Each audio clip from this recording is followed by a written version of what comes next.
Students, आज हम पढ़ेंगे आर्चिमेड प्रिंसिपल।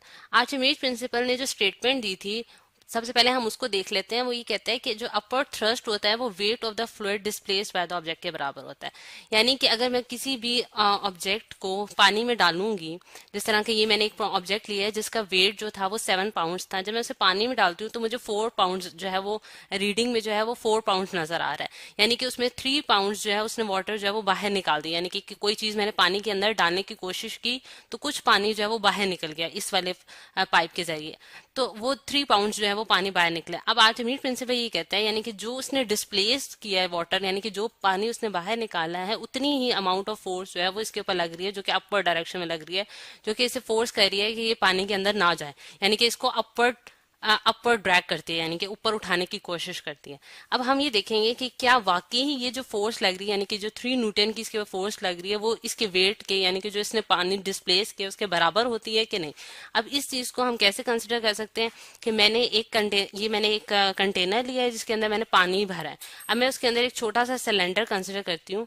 ये मेरे पास एक सिलेंडर है जिसको मैं येलो कलर से बना रही हूँ।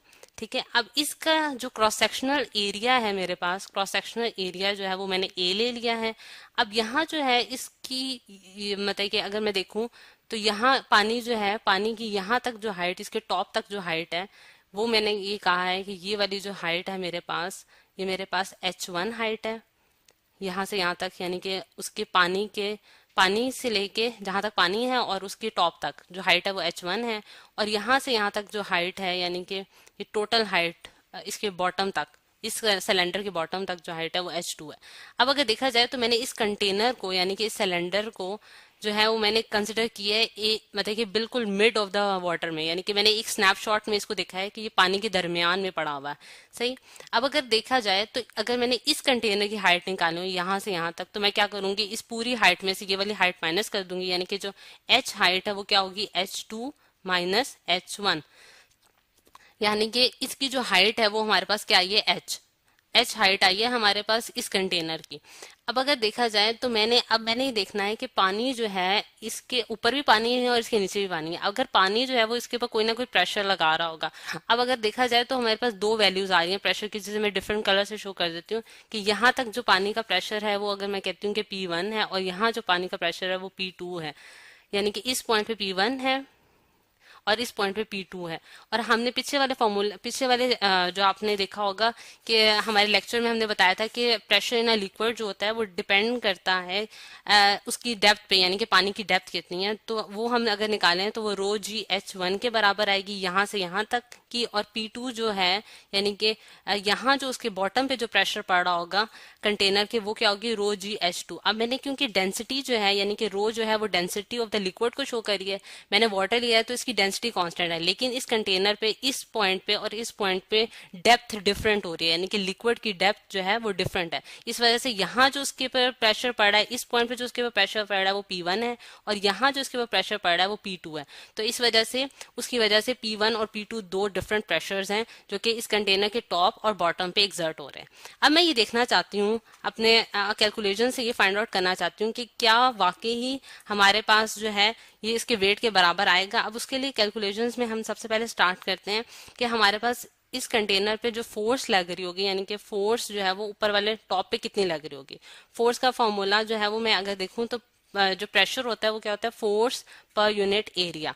तो अगर मैं यहाँ से फोर्स निकालना चाहती हूँ, यानी कि उसके टॉप पे जो फोर्स लग रही है वो F1 है, जो कि P क्रॉस A हो जाएगा। यानी कि प्रेशर को एरिया से मल्टीप्लाई कर दूं तो ये आ जाएगा। और प्रेशर का P1 प्रेशर लग रहा है उसके टॉप पे, तो वो क्या है, ρgH/A, यानी कि H1 हाइट की वजह से लग रहा है। और F2 जो है वो क्या होगा, P2/A, और जो कि मेरे पास निकलता है ρgH2/A। यानी कि अब मेरे पास दो फोर्सेस आ गई जिससे मैं ये देख सकती हूँ। अब यहाँ अगर मैं दोबारा से वही चीज बनाने की कोशिश करूँ कि मेरे पास ये वाटर था, यहाँ सारा वाटर है, और इसके अंदर मैं येलो कलर से या ब्लू कलर से एक कंटेनर बनाती हूँ। बिल्कुल वही चीज मैं यहाँ दोबारा बना रही हूँ ताकि क्लियर समझ आ सके, यानी कि यहाँ जो प्रेशर लग रहा है वो P1 है और यहाँ जो प्रेशर लग रहा है वो P2 है, और ये इसकी हाइट है जो कि H हमने निकाली है, और ये इसका क्रॉस सेक्शनल एरिया है जो कि A है। सही। अब अगर देखा जाए तो मैंने क्या करना है कि इस यानी कि कंटेनर पे जो है वो प्रेशर की वैल्यू निकालनी है, यानी कि फोर्स लगानी है कि इसके ऊपर से भी फोर्स लग रही है जो कि F1 है, और इसके ऊपर नीचे से भी फोर्स लग रही है F2 है, जो कि नीचे वाले पानी की वजह से लग रही है, और ये जो है ये ऊपर वाले पानी की वजह से लग रही है। अब मैंने इस कंटेनर पे बेसिकली फोर्स की वैल्यू निकालनी है कि मैं कैसे निकालूंगी, तो वो मैं नेट फोर्स से निकाल सकती हूँ। नेट फोर्स जो हमारे पास निकलेगी इस कंटेनर पे वो क्या होगी, F2 minus F1 which is equal to, मतलब कि F जो है वो हमारे पास नेट फोर्स है वो F2 माइनस F1 के बराबर होगी। तो अगर मैं इसकी कैलकुलेशन से निकालूं तो रो जी H2A माइनस रो जी H1A। अब अगर इसको थोड़ा सा मजीद सॉल्व करें तो हमें पता चलता है कि रो जी ए जो है वो कॉमन आ रहा है, और H2 माइनस H1 इसमें से ब्रैकेट में मैंने लिख दिया, यानी कि रो जी ए जो है वो दोनों में कॉमन है, क्योंकि ए की क्रॉस सेक्शनल एरिया सेम है और डेंसिटी ऑफ द लिक्विड भी सेम है, और जी की वैल्यू तो कांस्टेंट है, लेकिन हाइट जो है वो H2 माइनस H1 होगी। अब हमें पता है कि H2 माइनस H1 जो है वो किसके बराबर है, यानी कि ए के बराबर, H के बराबर है हमारे पास, क्योंकि देखें यहाँ से यहाँ तक जो इसकी हाइट थी वो H1 थी, और यहाँ से यहाँ तक जो इसकी हाइट थी वो H2 थी। तो अगर मैंने इस कंटेनर की हाइट निकालनी है, यानी कि ये, तो मैं क्या करूंगी, इस वाली पूरी हाइट में से ये वाली हाइट माइनस कर दूंगी तो मेरे पास H आ जाएगी, यानी कि H is equal to H2 minus H1। अब इसको थोड़ा सा हम मजीद सिंप्लीफाई करें तो हम देखते हैं कि हमारे पास जो रिजल्टेंट फॉर्मूला बनता है वो हमारे पास क्या बन रहा है, यानी कि F इज इक्वल टू, यानी कि जो फोर्स लग रही है वो हमारे पास किसके बराबर आई है, रो जी एच इंटू ए। अब अगर देखा जाए तो ये कंटेनर था जिसका जिसका क्रॉस सेक्शनल एरिया जो था वो हमारे पास ए था, और इसकी हाइट जो थी वो हमारे पास एच थी। तो अगर मैं देखूं कि मैं वॉल्यूम जो होता है वो हमारे पास क्या होता है कि length into width into height, यानी कि एरिया इंटू हाइट। तो हम वॉल्यूम यानी कि इस चीज को मैं वॉल्यूम से रिप्लेस कर सकती हूँ, तो मेरे पास जो रिजल्टेंट आंसर आता है यानी कि फॉर्मूला बनता है वो रो जी वी का बन जाता है, यानी कि ए इंटू एच जो है वो हमारे पास वॉल्यूम है, यानी कि मैं इसकी लेंथ और विड्थ और क्रॉस सेक्शनल एरिया को हाइट से मल्टीप्लाई कर दूं सिलेंडर की, तो मेरे पास वॉल्यूम ऑफ द सिलेंडर आ जाएगा। तो मेरे पास ये फॉर्मूला बनता है कि जो मुझे बता रहा है कि ये अपवर्ड थ्रस्ट जो है वो इस कंटेनर पे एक्ट कर रही होगी जब ये लिक्विड में पड़ा होगा। अब अगर देखें तो इस फॉर्मूला का थोड़ी सी रिजल्ट डिस्कशन करें तो हमें पता चलता है कि जी की वैल्यू तो कांस्टेंट है, वो तो 9.8 रहेगी, लेकिन डेंसिटी यानी कि अपवर्ड थ्रस्ट जो है वो मेरे पास, अगर कोई भी बॉडी लिक्विड में इमर्स करूंगी तो अपवर्ड थ्रस्ट जो उसके ऊपर लग रही होगी, इसको मैं लिख देती हूँ, अपवर्ड थ्रस्ट जो उसके ऊपर लग रही होगी वो रो जी वी के बराबर होगी, यानी कि वो डिपेंड करेगी rho which is the density of the liquid, density of the liquid. इसको स्पेलिंग को थोड़ा सा ठीक कर लेते हैं। हमारे पास इसकी किस चीज पे डिपेंड करेगी, रो जो है वो हमारे पास डेंसिटी ऑफ द लिक्विड है, और डेंसिटी ऑफ द लिक्विड है यानी कि जिस लिक्विड में आप कोई भी कंटेनर डाल रहे हैं, और वी जो है वो हमारे पास क्या है कि वॉल्यूम कितना है उसका, यानी कि वॉल्यूम ऑफ द कंटेनर कितना है, यानी कि इस कंटेनर का कितना वॉल्यूम है। ठीक है,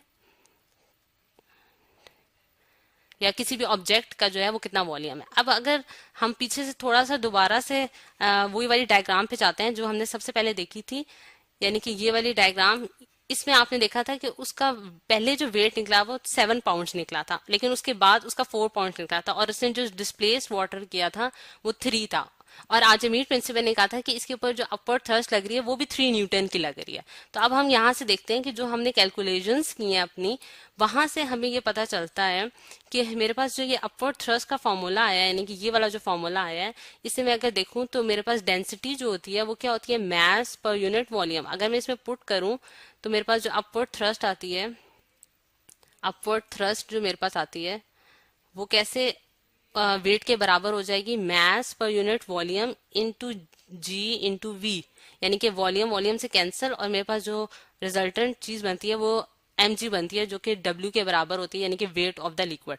तो इससे मुझे पता चलता है कि वाकई जो अपवर्ड थ्रस्ट है वो weight of the displace water के बराबर होगी, यानी कि जितना कोई कंटेनर पानी में जाके पानी को निकालेगा उसमें से, यानी कि उभारेगा उसमें से, तो वो बराबर होगा कि उसके ऊपर कितनी अपवर्ड थ्रस्ट एक्सर्ट हो रही होगी। तो आज हमने ये देखा कि जो है आर्चिमीड प्रिंसिपल जो है वो उसका हम कैसे कैलकुलेट कर सकते हैं, अपवर्ड थ्रस्ट कैसे कैलकुलेट कर सकते हैं आर्चिमीड प्रिंसिपल के जरिए। और ये जो है ये बेसिकली वैलिड होता है बोथ मतलब फ्लूइड्स के लिए वैलिड होता है, जो कि जिसमें हमारे पास गैसेस भी आ जाती हैं और हमारे पास लिक्विड्स भी आ जाते हैं, लिक्विड्स भी हमारे पास आ जाते हैं।